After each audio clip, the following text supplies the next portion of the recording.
al doctor Pedro por la presentación y por la invitación a este simposio. Es muy interesante tener aquí a médicos internistas que tienen otra perspectiva desde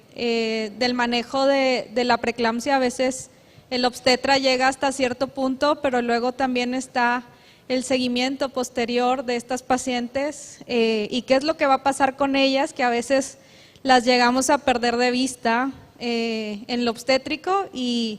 también hay complicaciones posteriores cardiovasculares en estas pacientes que son muy importantes de seguir. El tema que me toca hoy es un poco difícil. Vamos a hablar de los diferentes fenotipos de preeclampsia y un poco de las teorías que están asociadas a estos diferentes fenotipos, porque surgen algunas preguntas en cuanto a por qué hay pacientes que hacen preeclampsias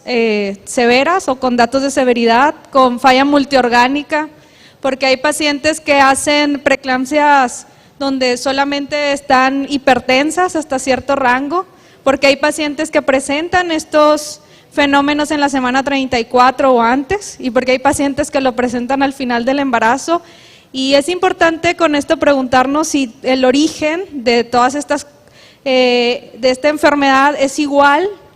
y de qué factores puede depender para que unas pacientes pudieran presentarlo antes y para que unas pacientes pudieran presentarlo después.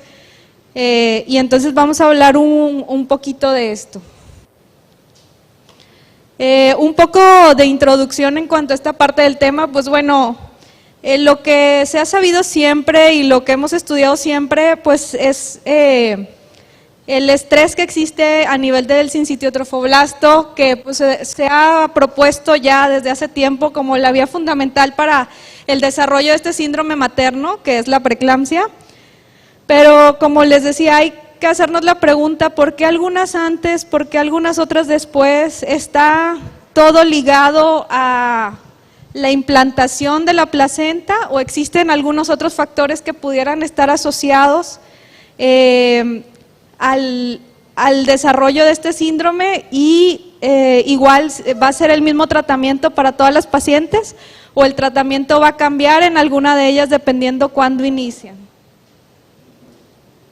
¿Por qué hay diferentes fenotipos? Bueno, como ya les decía, tenemos preeclampsias que inician de forma tardía, después de la semana 34, y que el feto tiene un peso normal. Entonces, lo que se ha visto es que estas pacientes a largo plazo tienen 2 veces más de riesgo cardiovascular. Pero luego tenemos las pacientes con preeclampsia también tardía, que iniciaron después de la semana 34, pero que el feto tiene un peso bajo. Y entonces estas pacientes tienen 3 veces más de desarrollar complicaciones cardiovasculares. Y luego tenemos estas pacientes que tienen preeclampsia temprana, conocida como aquella estado hipertensivo que se va a presentar antes de la semana 34, y que aparte el feto está de peso bajo, que está más asociado en las pacientes que presentan estos síndromes desde temprano en el embarazo, y que van a tener 10 veces más de riesgo cardiovascular a largo plazo. Entonces, aquí es donde surge la pregunta, y que recientemente ha habido muchos artículos acerca de esto: si tenemos una placenta que se implanta mal y la culpa de todo esto es de la placenta que se implantó mal y que entonces nos generó todo este estrés materno para que la paciente estuviera hipertensa durante el embarazo y tuviera falla multiorgánica, o la paciente tenía un daño cardiovascular previo que la predispuso a tener una mala implantación a nivel de la placenta y que va más allá de solamente el momento en el que se implanta esa placenta. Entonces, tenemos ahí diversos factores que podrían influir en esto. Como les mencionaba al principio, algo que siempre se ha creído, o las teorías que siempre han existido, pues hablan de la mala invasión a nivel del trofoblasto. El trofoblasto invade de manera inadecuada y entonces la placenta tiene una mala implantación y entonces esa es la causa de la preeclampsia y el tratamiento es el nacimiento, finalizar el embarazo y quitar la placenta y entonces mejora el cuadro. Pero al final, esa paciente que presentó preeclampsia, a lo mejor va a mejorar un poco el cuadro clínico actual, pero a largo plazo, pues va a ser una paciente hipertensa, crónica, o va a presentar algunas otras complicaciones cardiovasculares que a lo mejor a nosotros como obstetras vamos a perderlas de vista en algún punto. Y actualmente vienen nuevas teorías sobre la función cardíaca materna asociada a la preeclampsia, y esto surge de un estudio donde, y ahorita lo mencionaba el doctor Pedro, el único Doppler que existe realmente para predecir preeclampsia, pues ya hemos visto recientemente que no es solamente el Doppler de las arterias uterinas. Las arterias uterinas nos van a ayudar a definir el riesgo de preeclampsia una vez que ya está la placenta implantada. En el estudio de la semana 11, 13, como ya lo hemos visto repetidamente hasta ahora. Pero han salido otros estudios que hablan de Doppler de otras arterias que no necesariamente están asociadas al útero, como es el Doppler de la arteria oftálmica, y que se ha visto que pacientes con una resistencia desde antes de que se presente el embarazo, se puede predecir el riesgo de preeclampsia en estas pacientes. Entonces, aquí tenemos algunos datos que nos empiezan a sugerir que en realidad la paciente trae de base una mala adaptación o trae una predisposición a tener una mala adaptación al volumen al volumen cardiovascular que se va a estar manejando durante el embarazo y que por eso eventualmente desarrolla hipertensión en algún momento de su embarazo. También hablaron en varias ocasiones de los factores de riesgo y se ha asociado la paridad, por ejemplo, pacientes nulíparas más riesgo de preeclampsia, pacientes multíparas menos riesgo de preeclampsia, una pareja nueva más riesgo de preeclampsia, la fertilización in vitro más riesgo de preeclampsia, la donación de ovocitos más riesgo de preeclampsia. Y también existen algunas teorías sobre la adaptación inmunológica que existe de la madre y la exposición que existe de la mamá al momento del embarazo. Y bueno, estas teorías de la nuliparidad y de las pacientes adolescentes que desarrollan preeclampsia van ligadas a la exposición al semen, por ejemplo, y ahorita vamos a ver una diapositiva de esto, y se ha visto que las pacientes nulíparas, las pacientes adolescentes, incluso algunos lo ponen como las pacientes que usan preservativo, que se embarazan de una nueva pareja, pudieran tener un riesgo incrementado de preeclampsia porque la exposición que hubo, y que es lo que ellos llaman cohabitación, hacia el semen pudiera influir en cuanto a factores inmunológicos que pudieran alterar esa placentación y entonces incrementar el riesgo de preeclampsia en estas pacientes. Pero pues también se ha visto que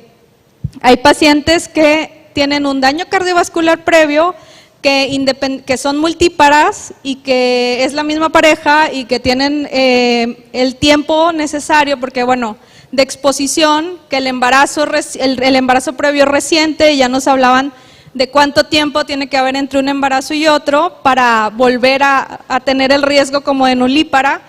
y entonces estas pacientes también llegan a presentar preeclampsia y habrá que ver estos factores cuándo vamos a poder asociarlos a una preeclampsia que se está presentando de forma temprana y una preeclampsia que se está asociando de forma tardía.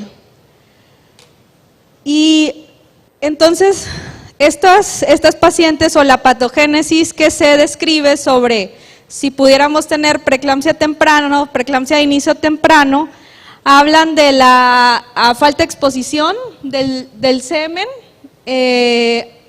es lo que pudiera originar una hipoperfusión placentaria, o sea, al momento que se está implantando la placenta hay una hipoperfusión que lleva a la paciente a desarrollar una hipertensión temprana con el daño multiorgánico.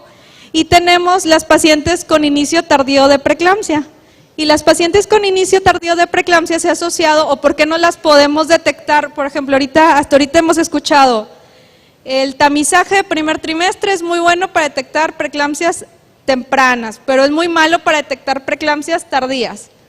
O los factores son muy buenos para detectar tempranas, pero no tardías, y preeclampsias tardías son las que siempre se nos escapan. Entonces, lo que han visto pues es que la preeclampsia tardía pudiera tener una placentación normal, pero pudiera ser la que está influida por los factores de riesgo maternos, como puede ser la obesidad, la ganancia de peso durante el embarazo, la hiperlipidemia, el síndrome metabólico de la paciente, mientras que el origen de la preeclampsia temprana pudiera ser diferente y pudiera estarnos hablando de una baja perfusión al momento de la implantación placentaria. Y bueno, como les mencionaba, pues la implantación anormal del trofoblasto, eso se sospecha para preeclampsias tempranas, pero también podría ser secundario esa implantación anormal del trofoblasto a un desempeño cardiovascular materno bajo, subóptimo, que conlleva a que mientras esté implantando el trofoblasto, pues tengamos una mala implantación porque no se perfundió correctamente. Hay algunas teorías también que hablan sobre un desbalance, o sea, ponen a la preeclampsia temprana como una paciente con un bajo gasto cardíaco, con una hipoperfusión al momento de la implantación placentaria, y que tiene también, o que se mete ahí otro factor y crea un desbalance que es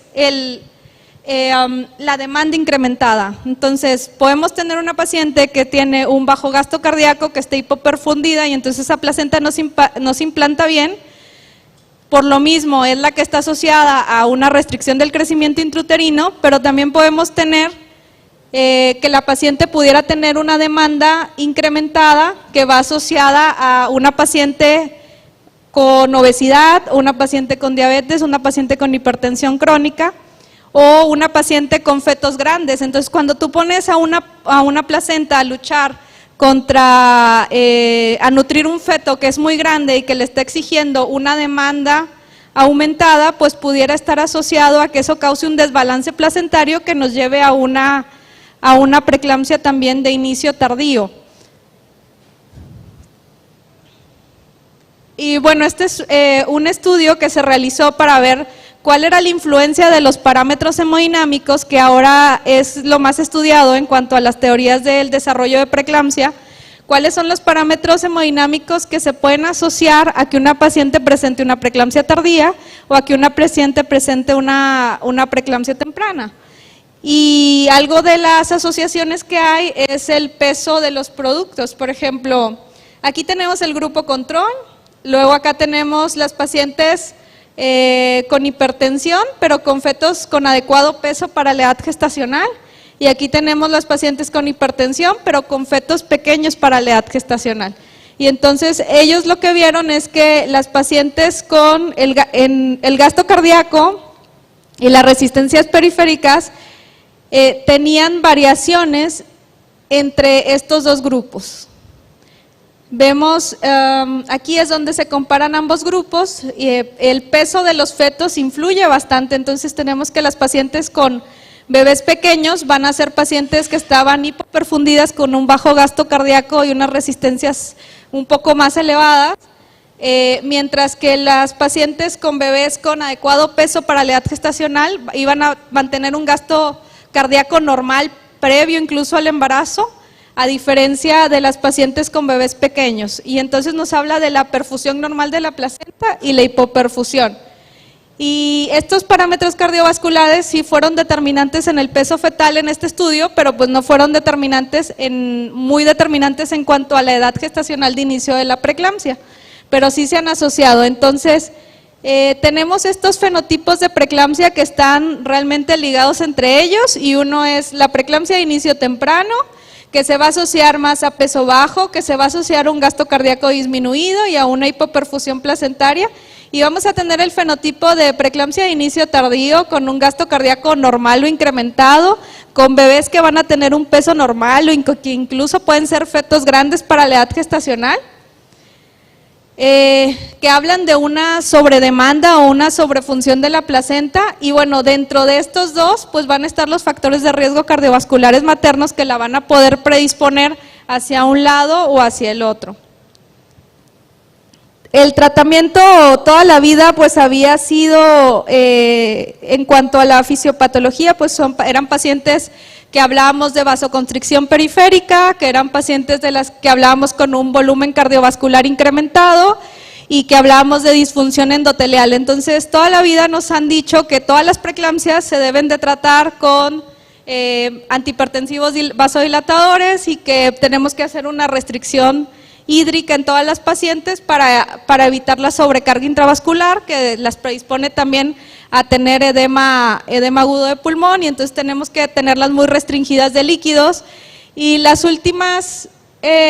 teorías pues hablan de si nos tenemos que preguntar si tiene que seguir siendo el mismo tratamiento para todas, y si las pacientes que son que traen preeclampsias más graves de inicio temprano con falla multiorgánica deben recibir el mismo tratamiento que aquellas pacientes que presentan preeclampsias a término, que solo están hipertensas, que no parece traer ninguna falla en ningún otro sistema, y si debemos seguirlas tratando igual a todas. Esta es la hemodinámica que se ha descrito en cuanto a los diferentes fenotipos. Vemos que otra vez recalcan mucho esto. Las preeclampsias tempranas, restricción del crecimiento; las preeclampsias tardías, usualmente asociadas a crecimiento normal; las tempranas asociadas a gasto cardíaco disminuido, hipoperfusión, resistencias vasculares periféricas elevadas y un volumen intravascular depletado bajo; mientras que las tardías asociadas a mantener un gasto cardíaco normal o elevado, resistencias vasculares normales o bajas, y usualmente son las que sí están asociadas a una sobrecarga del volumen intravascular. En cuanto a los pesos fetales, igual se hicieron comparaciones entre un embarazo normal y un embarazo que tenía restricción del crecimiento, y vemos que la paciente que tenía un feto con restricción del crecimiento pues tenía una frecuencia cardíaca más baja, un gasto cardíaco más bajo, las resistencias vasculares aumentadas y una función o una masa ventricular también disminuida, cuando en el embarazo en un principio hacen algo de hipertrofia ventricular para adaptarse a los nuevos volúmenes que están manejando.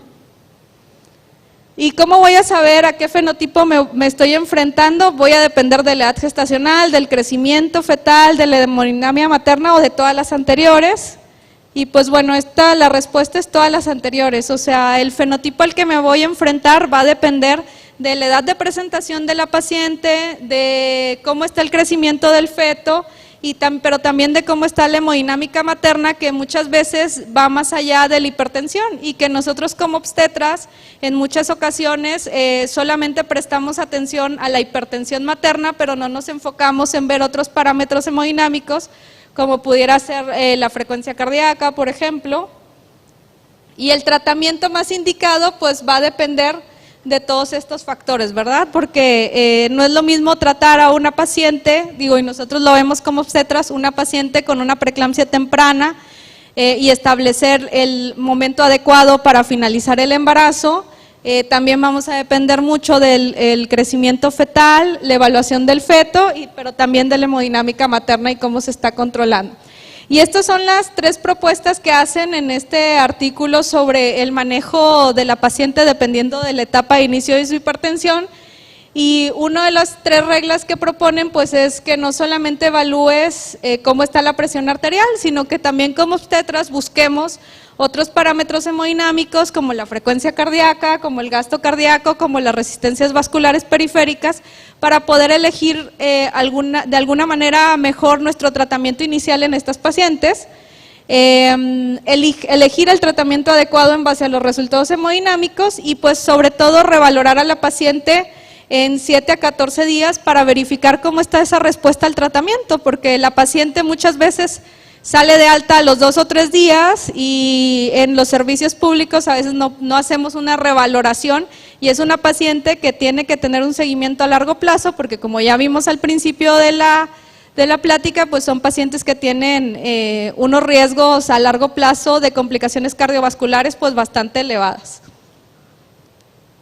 Esta es la propuesta que hacen en este artículo sobre el manejo de estas pacientes y por ejemplo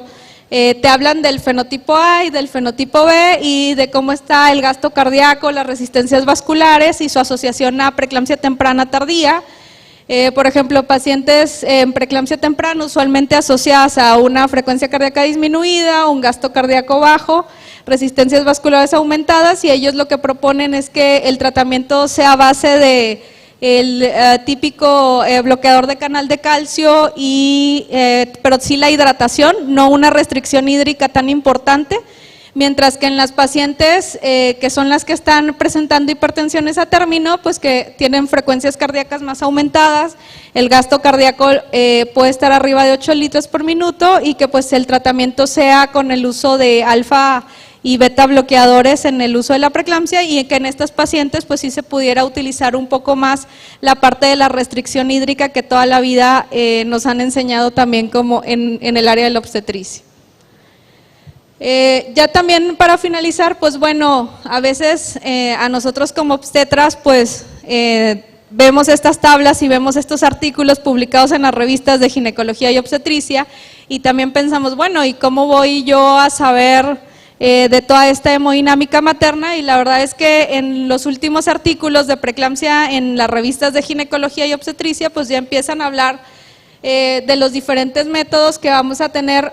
para evaluar el gasto cardíaco materno, que bueno, en países como Estados Unidos ya se están aplicando, pero que pues a nosotros en nuestras áreas a lo mejor de terapia intensiva públicas pues son aparatos que están un poco, o técnicas que están un poco más restringidas y que estas son diferentes estrategias para medir el gasto cardíaco, pero pues el que pudiéramos llegar a tener más a la mano pues es el ecocardiograma materno durante la evaluación de la paciente en el área de cuidados intensivos. Y en conclusiones, pues bueno, solamente establecer que tenemos varios fenotipos de preeclampsia. Está la preeclampsia de inicio temprano, asociada a restricción de crecimiento intrauterino, asociada a un gasto cardíaco bajo. Está la preeclampsia tardía, asociada a un peso fetal normal, que es la que está asociada a las pacientes con factores de riesgo materno, como obesidad, como diabetes, y que cada vez se están implementando más estudios sobre la evaluación hemodinámica materna previa al embarazo y durante el embarazo y en las pacientes que desarrollan preeclampsia, porque hay una maladaptación materna al embarazo, que es lo que puede estar provocando esa malimplantación de la placenta y el desarrollo de este síndrome tan complejo. Y pues que bueno, es importante que determinemos a qué tipo de hipertensión nos estamos enfrentando, que como obstetras empecemos a hacer una evaluación un poco más completa de cómo está la hemodinámica materna y no solamente quedarnos con la receta de siempre y ponerle a todas las pacientes nifedipino o ponerle a todas las pacientes un beta bloqueador, sino tratar de individualizar cada caso, obviamente apoyándonos del equipo de medicina interna, pero ir individualizando cada caso para poder ir determinando cuál es el que sería a lo mejor el mejor antihipertensivo para mi paciente, cuál es el que sería la mejor terapia para mi paciente, dependiendo de cómo están los resultados que voy evaluando al momento en el que la veo. Y eso sería todo, muchas gracias.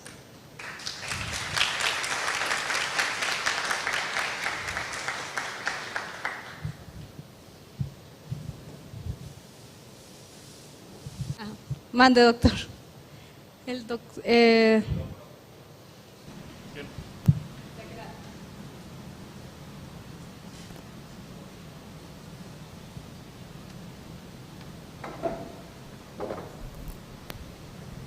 Primero que nada, muchas felicidades, Taide, excelente plática, muy clara, muy didáctica. Y primero que nada, bueno,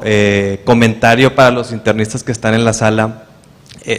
Toda embarazada, o sea, durante la gestación, es normal que aumente el gasto cardíaco en diferentes etapas de su embarazo, inclusive hasta un 30-40%, porque a lo mejor escucharon entre los fenotipos de bajo gasto, alto gasto. O sea, los de bajo gasto no es que estén en falla cardíaca per se,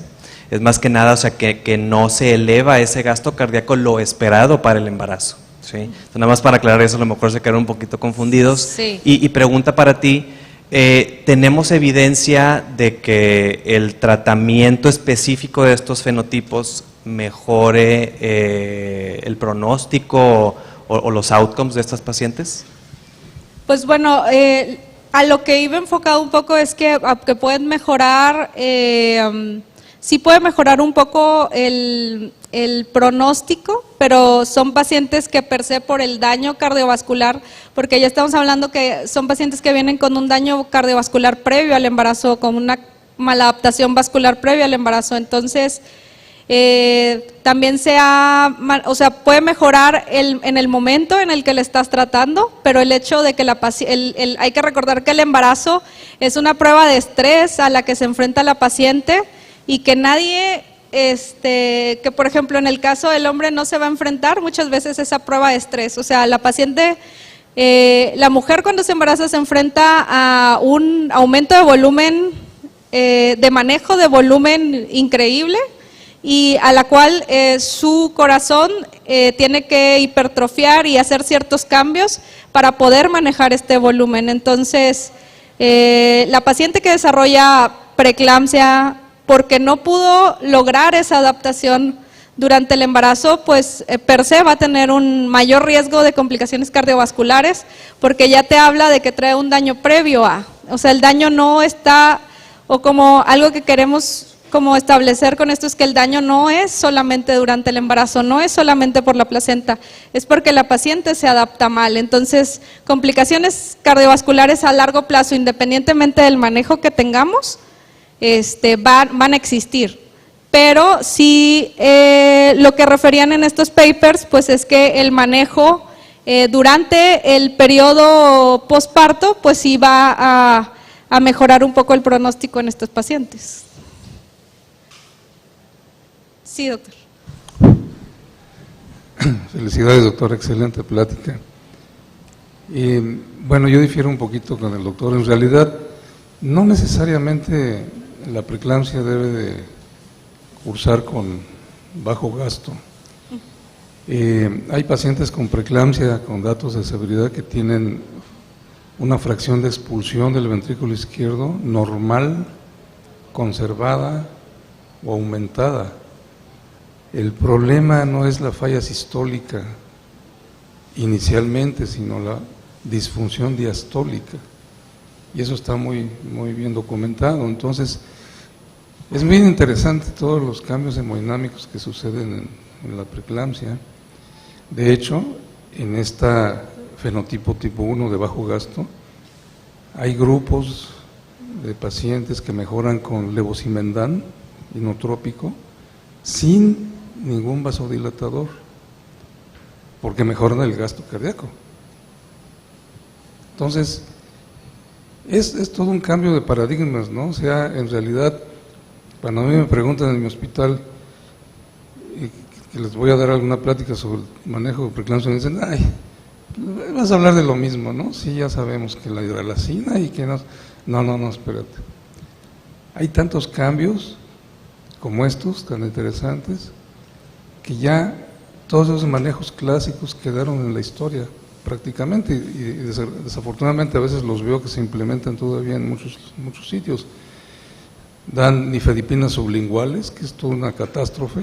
debería de prohibirse, es un asesinato en realidad, porque una vasodilatación tan intensa que produce, que puede producir daño cerebral, coronario, etcétera. Pero volviendo a este aspecto, en realidad estamos asomándonos a un campo tan interesante, hemodinámico, y eso que dijo usted es totalmente un cambio de pensamiento, de paradigma. Ya no es la hipoperfusión útero-placentaria clásica, sino que ya trae un cambio hemodinámico en la mujer que va a producir preeclampsia previo a todo esto. si pudiéramos detectarla incluso antes de que se embarazara, bueno, la pregunta es, ¿por qué hacen bajo gasto? ¿Verdad? No les vamos a pedir un ecocardiograma a todas, pero a lo mejor a las que sí tuvieron preeclampsia en el primer embarazo y luego en el segundo y ahora en el tercero, bueno, probablemente sí, pero es tan claro lo que acaba de decir que es totalmente diferente el tratamiento del fenotipo 1 y fenotipo 2 y tenemos que ir quitando todos esos paradigmas de tratamiento clásicos, ¿verdad? Incrementos de volumen. Yo creo que yo quiero meter aquí la cuestión del ultrasonido, que ya lo mencionó, como una herramienta cada vez más útil para todos los médicos, no nada más los intensivistas que nos dedicamos a esto, los internistas, sino el mismo ginecobstetra que ya está trascendiendo, ya se va a ir del útero, se va a hacer ahora el ultrasonido de la arteria oftálmica. Eso es una cosa muy interesante. La ultrasonografía crítica deberíamos de implementarla todos los médicos que nos dedicamos a ver la preeclampsia, tanto ginecobstetras como internistas, anestesiólogos, etcétera. Entonces, muy interesante la plática. Yo creo que es un artículo, una plática que va a hacer cambiar mucho los conceptos, y yo me quedo con muchas dudas y preguntas en relación a esto de cómo detectar a una paciente que trae bajo gasto, se va a embarazar y va a hacer una preeclampsia, ¿verdad? Y ayudarla en muchos aspectos. La remodelación miocárdica que mencionó, que es normal en el embarazo, que aumenta la masa miocárdica, en el posparto se recupera, pero en la preeclampsia queda crecido en forma concéntrica el corazón, ya no excéntrica, sino hacia adentro, y va a dar factores de riesgo para que esa paciente sea hipertensa, siga con bajo gasto, y en algún momento van a hacer fallas renales, etcétera. Entonces, creo que esto toca un punto muy importante y es una plática muy interesante. Gracias. Muchas gracias, doctor. Agradecemos a la doctora Taide por la ponencia.